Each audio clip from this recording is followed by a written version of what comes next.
అదేవిధంగా మిత్రులు శ్రీధర్ బాబు గారు ఒక అంశాన్ని ప్రస్తావించారు. హైదరాబాద్ నగరం చుట్టూతో ఉన్న ఈ లేక్ ప్రొటెక్షన్, ఈ చెరువుల యొక్క సంరక్షణ, ఈ చెరువులు మన జీవనాధారం, మన సంస్కృతి. హైదరాబాద్ నగరంలో ప్రధానంగా 1908లో వచ్చిన వరదలు, ముఖ్యంగా 115 సంవత్సరాల క్రితం ఈ నగరం మీద వరదలు ఉప్పెనై కమ్మేసి వేలాది మంది ప్రాణాలను బలిగొన్నది. ఆనాటి పాలకుడు నిజాం సర్కార్ చెల్లించిపోయి వేలాది మంది ప్రాణాలు కోల్పోవడానికి కారణమైన ఈ వరదల్ని నియంత్రించాలి అని అంటే ఏమి చేయాలి అని ప్రపంచంలో ఉండే గొప్ప వ్యక్తులందరినీ సంప్రదించి మోక్షగుండం విశ్వేశ్వరయ్య గారిని, ప్రపంచానికే ఒక ఆర్కిటెక్ట్ అయిన మోక్షగుండం విశ్వేశ్వరయ్య గారిని నియమించడం జరిగింది. వారు పూర్తిగా ఈ ప్రాంతాన్ని, ఈ క్షేత్రాన్ని, ఈ భూమి యొక్క నైసర్గిక స్వరూపాన్ని అర్థం చేసుకొని వికారాబాద్ అడవుల నుంచి వచ్చే వరదలని నగరం మీద పోటెత్తకుండా ఉండడానికి ఉస్మాన్ సాగర్, హిమాయత్ సాగర్ని నిర్మించి ఫిరంగి కాలువ ద్వారా, మూసీ నదుల ద్వారా, ఈసా నదుల ద్వారా వచ్చే నీటిని నియంత్రించి ఆ నీళ్లను నగరానికి తాగునీటిగా మార్చి ఈ ప్రాంతంలో గొలుసుకట్టు చెరువులను నిర్మించి హైదరాబాదు హెరిటేజ్ సిటీనే కాదు, Hyderabad is a lake city అని చెప్పి నిజాం సర్కార్ 100 సంవత్సరాల ముందే ఒక అద్భుతమైన కట్టడాలను నిర్మించి మనకు అందించాడు. వారి వారసత్వంగా వచ్చిన ఈ కట్టడాలు మొన్న జరిగిన ఎండాకాలంలో తాగునీటి సమస్య వచ్చే కృష్ణా, గోదావరి ఎండిపోతే హైదరాబాదు నగరానికి దాహార్తి తీసింది గండిపేట, అంటే ఉస్మాన్ సాగర్, హిమాయత్ సాగర్ నుంచి ఈ నగరానికి తాగునీటిని వాడుకున్నామన్న సంగతి రాష్ట్ర ముఖ్యమంత్రి నేను చెప్పదలుచుకున్నా.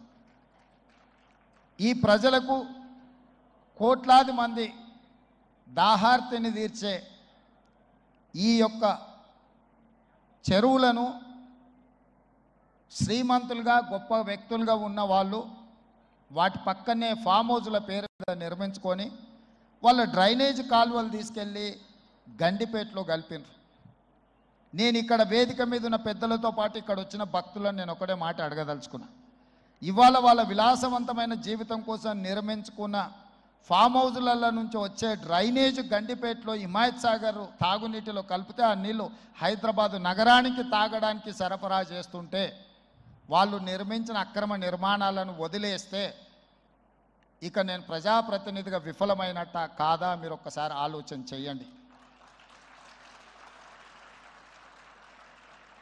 అందుకే ఒత్తిడి వచ్చినా, మిత్రులకు ఫామ్ హౌజులు ఉన్నా ఏవీ వదలకుండా హైడ్రా అనే ఒక సంస్థను ఏర్పాటు చేసి తెలియకుంటేనే ప్రజాప్రతినిధులం కొన్ని మన దినచర్యల్లో భాగంగా కొన్ని తప్పిదాలు చేస్తుంటాం. తప్పుదలు తెలవకుంటేనే కొన్ని తప్పులు జరిగిపోతుంటాయి. మరి ఆ ఖాతాను సవరించుకోవడానికి, ఆ బ్యాలెన్స్ షీట్ను సవరించుకోవడానికి తెలిసి కొన్ని మంచి పనులు చేయాలని నేను ప్రగాఢంగా విశ్వసిస్తున్నా, నమ్ముతున్నా. ఆ తెలిసి చెయ్యాలనుకుంటున్న మంచి పనులో భాగము ఈ చెరువులను చెరబట్టిన వాళ్ళ నుంచి విముక్తి కలిగించాలన్న ఏకైక లక్ష్యంతోనే ఈరోజు చెరువులను ఆక్రమించుకున్న వాళ్ళను ఎవరిని వదలకుండా ఉక్కు పాదంతో అణిచివేయాలన్న ఆలోచన, అందులో నిర్మాణాలను ఏ ఒత్తిడి వచ్చినా వెనక్కి తక్కకుండా తొలగించాలన్న ఆలోచనతోనే ఈరోజు ఈ చెరువులలో ఉన్న అక్రమ కట్టడాలను కూలగొడుతున్నాము. దీనికి స్ఫూర్తి భగవద్గీత అనే కురుక్షేత్ర యుద్ధ సందర్భంలో అర్జునుడు ఆయుధాలను కింద పడేసి రాజ్యం కోసం భీష్మ పితామహుడు, అదేవిధంగా కర్ణుడు, దుర్యోధనుడు, దుశ్శాసనుడు, నా సహోదరులందరూ ఆ పక్కన నించుంటే రాజ్యం కోసం వాళ్ళందరినీ సంహరించడం, వాళ్ళని సంహరించి రాజ్యాన్ని సాధించుకోవడం ద్వారా ఏమి ఉంటుంది, ఏం మనశ్శాంతి వస్తుంది అని చెప్పి అర్జునుడు యుద్ధతంత్రం నుంచి తప్పుకుంటా అన్నప్పుడు శ్రీకృష్ణ భగవానుడు బోధించిందే భగవద్గీత. చంపేదెవరు, చంపించేదెవరు? లోక కళ్యాణం కోసం నీ బాధ్యతను నెరవేర్చాల్సిందే.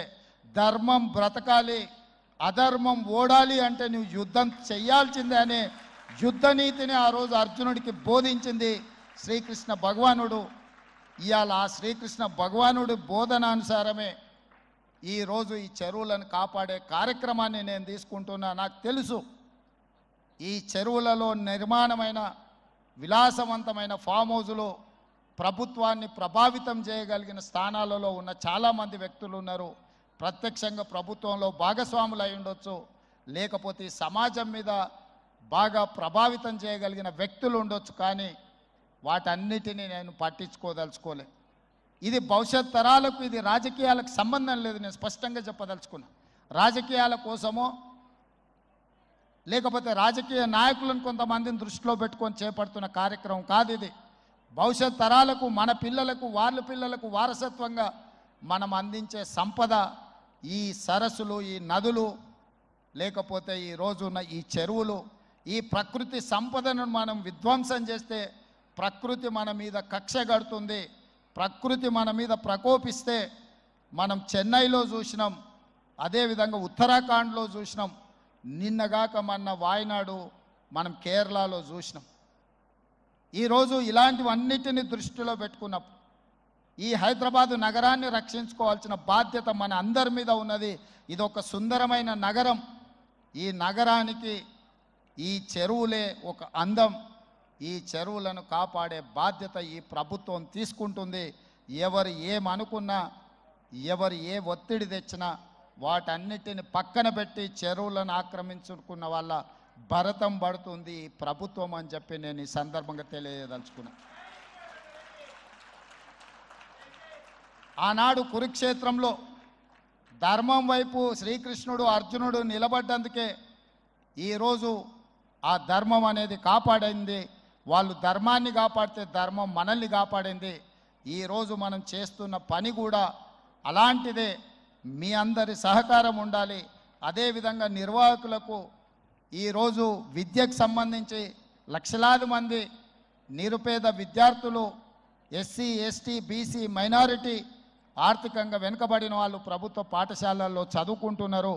వాళ్ళకు సరైన భోజనం, పోషకాహారం మేము అందించే దాంట్లో కొంత అటు ఇటుగా ఉండడం వల్ల హరే కృష్ణ ఫౌండేషన్, అక్షయ పాత్ర ద్వారా వాళ్ళకు ఒక నాణ్యమైన భోజనాన్ని అందించడానికి అవసరమైన సహకారాన్ని ప్రభుత్వంతో కూడి ఒక కలిసి అక్షయ పాత్ర ద్వారా, ఈ హరే కృష్ణ పెద్దల ద్వారా ఈ రాష్ట్రంలో ఉండే లక్షలాది మంది విద్యార్థులకు ఒక మంచి పౌష్టికమైన భోజనాన్ని అందించాలన్న ఆలోచనతో వారి సహకారం అడిగినాం.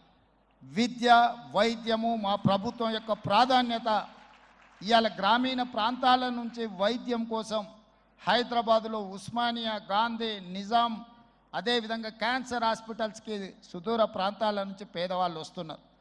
ఆపత్తిలో వచ్చిన తర్వాత ఆకలి ఎలా తీరాలనో వాళ్ళకి తెలీదు. ప్రభుత్వం నిర్వహిస్తున్న కార్యక్రమాలు వాళ్ళకి చేరడానికి